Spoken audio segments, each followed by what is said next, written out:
Hi everyone, it's Ash from FPL Hints, here with my team selection and preview for Game Week 36. As always, if you're able to like, share and subscribe, that will be greatly appreciated. And of course, I can't look ahead to the next game week without looking at double Game Week 35. So without further ado, let's get straight into it. And for those that have been following me on my social media platforms, you'll know that I went for an eye-watering -20 hit. And if I actually take a step back to double game week 34, although I scored above the average, unfortunately, I incurred a red arrow, and literally half of my points almost came from Odegaard.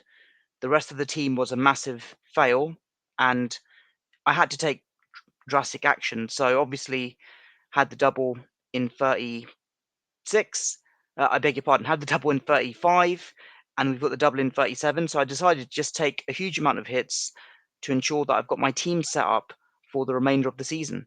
So in terms of how that -20 went, so in total, in fact, that was 79 points. You take away the 20, 59 points overall. So I was going to be looking at a red arrow regardless, unless Jackson could have done a bit more. Of course, he had 2 goals disallowed in the first game against Aston Villa, and had even one of them stayed, it could have got me into green arrow territory, but it is what it is. In terms of the -20 hit summary, I'll get into it on an individual basis. -20 of the players that I sold, they scored 19 points in game week 35, so effectively a -39, you could say. And of the players that I bought and the gains made, that was 52 points. So a net gain of 13 points. And if I just did like 1 or 2 transfers, the net gain would have been considerably less. So I was basically heading for a red arrow regardless. It was probably just slightly, well, less darker than it would have been otherwise. So onto the team. So Dubravka against Sheffield United, I thought surely there's a clean sheet in there for them, seeing as Sheffield United have been horrific, and it wasn't meant to be. And I basically backed Dubravka and Shah as part of my -20. And Shah obviously went off injured, might not even feature in game week 36. And I would have got Gvardiol, but I just went for Shah, annoyingly, and that's effectively what -14. I'm not sure how many points Gvardiol got in the end, and Dubravka obviously it's a -4 there, so a heavy loss there on that double clean sheet wipeout. And then Ait Nouri against Luton, 2-1. Yeah, was expecting something, just disappointed. Of course, Luton are fighting for just survival in the Premier League, and it wasn't meant to be there as well. And then Pedro Porro with a double game week, and it wasn't that long ago that he finally got a double-digit haul in FPL back in game week 32, and then he rewarded me with a 2-pointer, despite me getting him on a -4. So the defense was a massive fail in double game week 35. Could have got Petrovic, was just that Dubravka match against Sheffield United that just decided to keep me at bay in making a transfer on that front. And of course, Petrovic has also got the double in 37 as well. So it would have made sense for me to get him in. I just wasn't expecting Chelsea to keep any clean sheets. And of course, they did against Spurs. And then on to the midfield. So I got in De Bruyne, could have got Foden. And luckily for me, Foden was not even available in game week or double game week 35. So massive net gain from De Bruyne. Got Son in as well, who scored in that first match against Arsenal. And then, of course, I already had Palmer, Saka, and Odegaard. Saka thankfully delivered, and Odegaard disappointingly blanked, but then I'm glad that he blanked in double game week 35, as opposed to when I captained him and he got me 40 points the week before. Onto the strikers. -4 for Isak, -4 for Jackson, and that's a net gain, comfortable net gain for the striker, so fairly pleased with that. it's been a season where it's not really been good in terms of strike. I mean, apart from Solanke getting me a few points, Haaland getting a few points, it's been fairly drab on the striker front for me. And onto the bench, Kaminsky, 2-pointer. Gabriel, thankfully, didn't keep a clean sheet. Otherwise, that would have added to a darker red arrow, especially with the number of double Arsenal clean sheets that people have. Solanke in that 3-0 surprising win against Brighton, who, to be fair, haven't been that great for the second half of the season, blanked, thankfully, and Alfie Doughty with a 1-pointer. So on the whole, those tweaks were needed, and it was good enough for me to get I wouldn't call it a small red arrow, but it wasn't a deep, dark red arrow. So on to game week 36 now. And I mentioned I did the hit, and I hope I've set my team up now for the remainder of the season. So Dubravka against Burnley in goal. And again, with Luton, such a important match. I'll come on to the match previews in a moment. So as it stands with the bus team, I'm starting Doughty, just hoping he can chip in, probably not with a clean sheet, but with some sort of attacking return. I mean, he's not had an attacking return since game week 28, and before that, although they weren't regular, he was chipping in with some attacking returns earlier on in the season, especially in the middle part. So hopefully he can rekindle that if I was to retain him as a starting defender. Fabian Schär, yellow flag, probably won't start against Burnley, so maybe that transfer for Guardiola or another Man City defender will finally happen. And of course, Gabriel in defence. Just thinking, it's a shame that Arsenal don't have any other like double game weeks. Could have probably considered getting an Arsenal defender. Ben White was the one who I wanted in 34, and of course I went for Odegaard and Saka. Bournemouth at home, potential clean sheet. Everton at home, potential clean sheet, and then United away. I'd even say even then that's a good chance of a clean sheet there. But then again, with United, anything could happen there. Onto the midfield.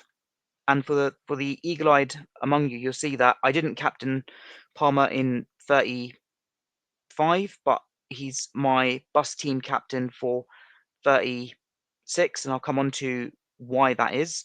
I've got Son as the vice, which just a placeholder for now. Saka and Odegaard hopefully can do something for my team, and then De Bruyne as well. So got 4 out of 5 home fixtures there, and then strikers Isak and Jackson. So just on the starting 11 alone, apart from Schär, I could happily like start all these players. And if Schär had if I had a confirmation that he's fully fit, I could even potentially start him. I mean, onto the bench, Kaminsky in goal against Everton.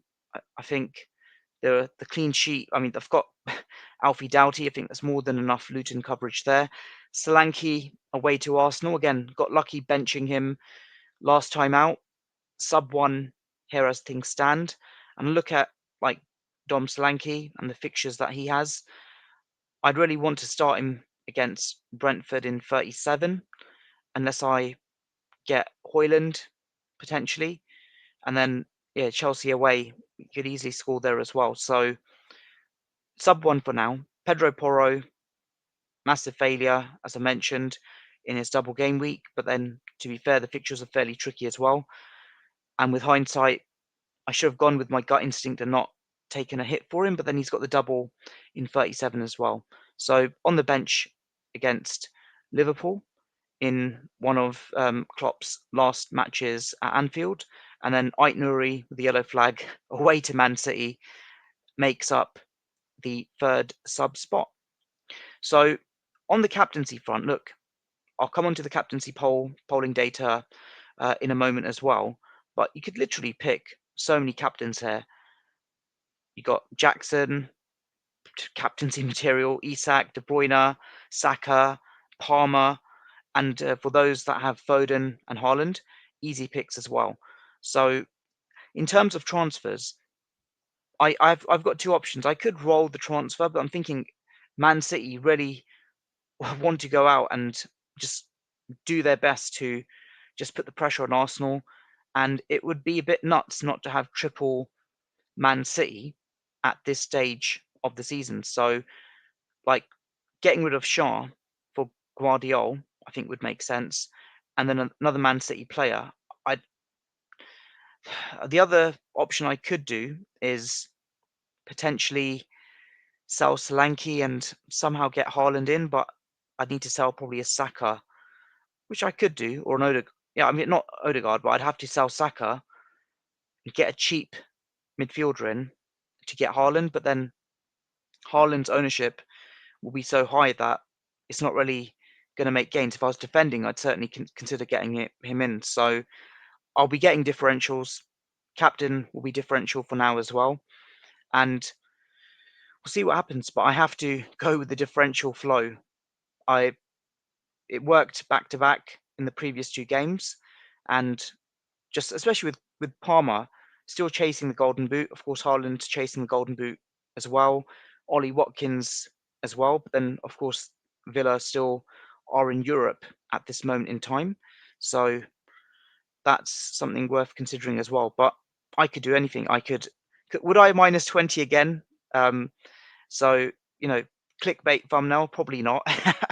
But I could easily roll the transfer. I could do one transfer. I could even do a -4. Just really depends on that fitness and the yellow flag with Fabian Schär, and we'll take it from there. So on to the preview of the matches for game week 36. Just going to go to the first match. So Luton against Everton, Friday night kickoff. Can't remember the last time we had one of those. Must have been at least a couple of months ago. So, of course, Everton, who, if I'm not mistaken, are mathematically safe from relegation after their wins. Was it 3 wins in a row? I think they've had 2 or 3 wins in a row. So Luton, it's a massive must-win game. You've got Nottingham Forest, who are 17th. If I just share my screen here. Nottingham Forest 17th, 26 points. Luton 25, Burnley 24, and Sheffield United are effectively down and out, as we already know. And I think that with Burnley, they'll go all out against Newcastle United.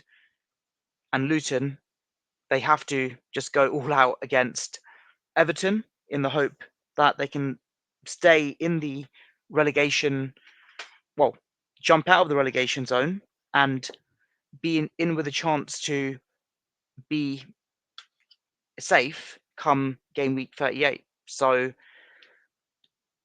it's a tough one, but I'm actually going to back Luton for the win. I feel that, not that Everton will be on the beach, it'll be a tricky match, but I'm just going to back Luton because it's a real must-win match.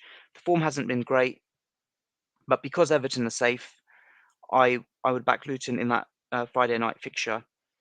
On to the Saturday lunchtime kickoff, 12:30, Arsenal against Bournemouth. Of course, with Bournemouth, who've had a very interesting season. They're 10th in the league, probably too far out from a European spot right now, but there has to be a comfortable Arsenal win at the Emirates. Anything less, and it'll be disastrous for Arsenal. So, yeah, I mean, that's an easy 2-0, 3-0 win there for them. And it'll obviously keep the title race going up until the subsequent game week. So on to the 3 p.m. kickoffs. Got Brentford against Fulham. And with Brentford, they've just been very hit and miss this season.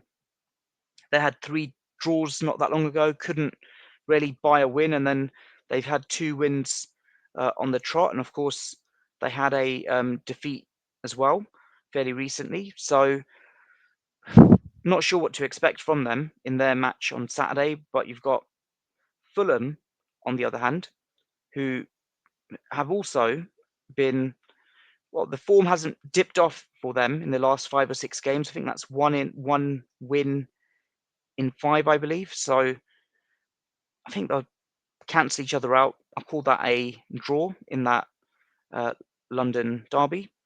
On to Burnley against Newcastle. Massive must-win match for Burnley. But again, with Newcastle United fighting for those what is left of a potential European spot.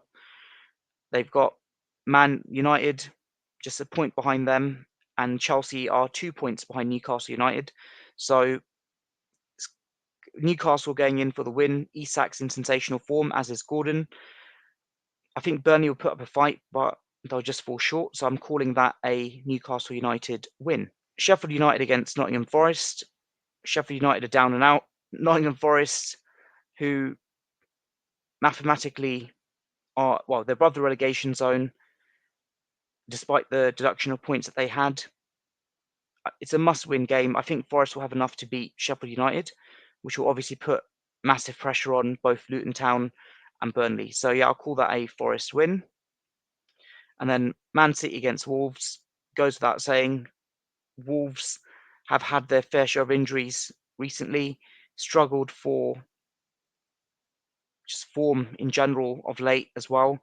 And then you've got Man City with how they've gone, just going with win after win, struggling to be stopped by anyone. So yeah, that's a comfortable Man City 3-0, 4-0 win there at the Etihad. On to the Sunday games. Got Brighton against Aston Villa. I think Aston Villa will have their European legs, albeit that they were at home on the Thursday night game. And Brighton just not sure what's happened. The season's just completely nosedived in the second half. I think they'll just cancel each other out. I'll call that a draw. And then on to Chelsea against West Ham. Chelsea, who have finally picked up a significant amount of positive form. Of course, they're still heavily reliant on Cole Palmer, who's also going for the Golden Boot, like I've mentioned. I think they'll have enough in the tank to beat a West Ham United team who they've been fairly mixed of late, especially with nothing else to really play for. A European spot is out of the question for them, so I'd call that a Chelsea win. And then Liverpool against Spurs, had Liverpool's form not collapsed, this could have been a very important affair, but of course it's almost like a farewell almost for Klopp. And then you got Spurs, who've just completely bulldozed their own season with the recent form as well. And of course, with the Premier League Champions League fifth spot no longer being available because the German teams and the coefficients, the way that works, they will take it. So Spurs are not going to have a Champions League spot in that fifth spot. So even for Man United, it's gone out of the window for them for another season. So I think Liverpool will win, but again, it's a meaningless match for the most part.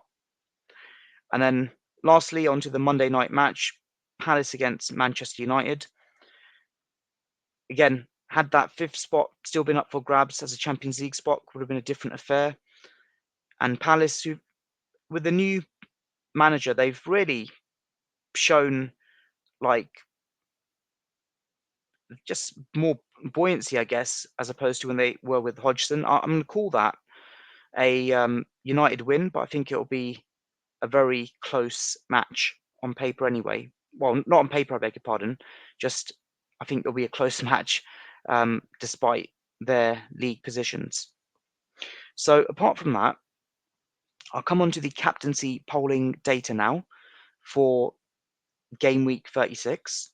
I asked who is the best FPL captain for the game week. I gave the options as Haaland, Saka, Palmer, and other. And as I mentioned in my video, there are lots of other captaincy options as well. More than 6 in 10 have said Haaland is the best FPL captaincy option, with just over 1 in 10 backing Saka, 15.5% backing Palmer, and just under 10% saying that another option would be suitable. And of course, Haaland, Palmer still going for the Golden Boot as well. But just on effective ownership alone, I'm projecting that Erling Haaland's effective ownership will comfortably exceed 150% among the elite managers and those managers in the top echelons. And what it basically means is that if he hauls against Wolves and you don't own him, you didn't captain him, it will massively affect your overall rank. So just keep that in mind, especially if you're defending position, especially if you've got a mini league up for grabs as well, that Haaland could be that game changer in many respects. And the Golden Boot will also no doubt be on his mind as well. So there you have it. That is my bus team selection and preview for Game Week 36. Let me know in the comments below what you think. And as always, if you're able to like, share and subscribe, that would be greatly appreciated. Take care and all the best.